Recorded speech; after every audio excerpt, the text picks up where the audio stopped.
So securities are not currency. This is important.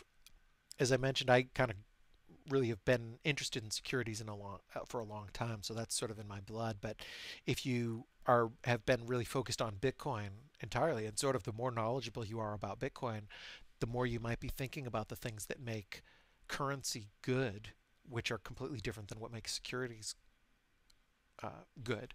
So, uh, that's an important distinction, and I'll talk a little bit about that. So, most Bitcoiners know that what makes money good are these properties. It should be durable, portable, scarce, acceptable, uniform, divisible. Bitcoin is very, very good on many of those, the best maybe in the world, arguably on several of them. It is good money by those measurements. And those measurements pre-exist Bitcoin. They've been around for a long time. Charlie Lee has talked about this, and certainly before Litecoin as well. I'm talking about many, many years before any crypto. Um, these properties are what makes money good. Now, agreements are going to be part of the world no matter what. Um, whether Bitcoin becomes a global reserve currency or not. Certainly, if it does, then the global reserve currency is going to need to work with agreements. Agreements are going to be written in terms of Bitcoin or whatever. And things like trade and companies and all of this obviously will interact. I think that something, whether you like them or dislike them, some sort of smart contract kind of thing, token sort of thing, has a place for interacting with that.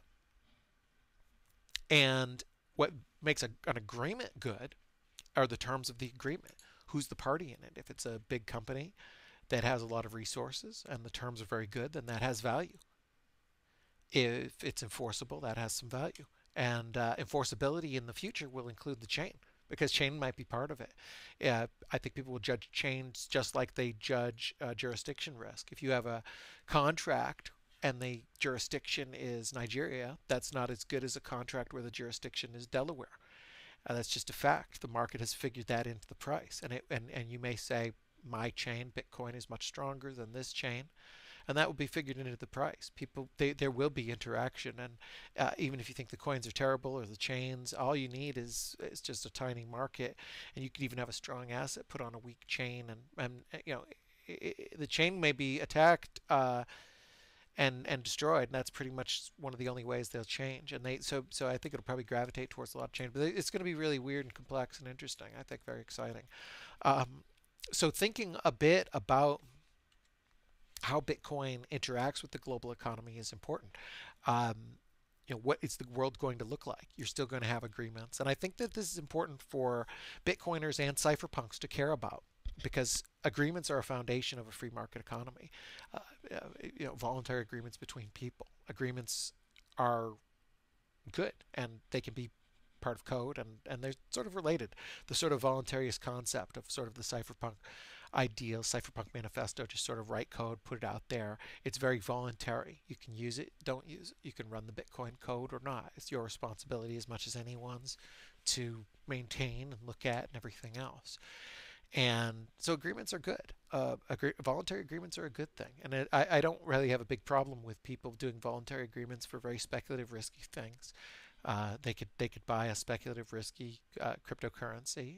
Most people don't understand the risk. That's also part of a fair market, and it's very sad. And I would hope that they would be more educated and everything. I wouldn't be in favor of the state trying to enforce that somehow.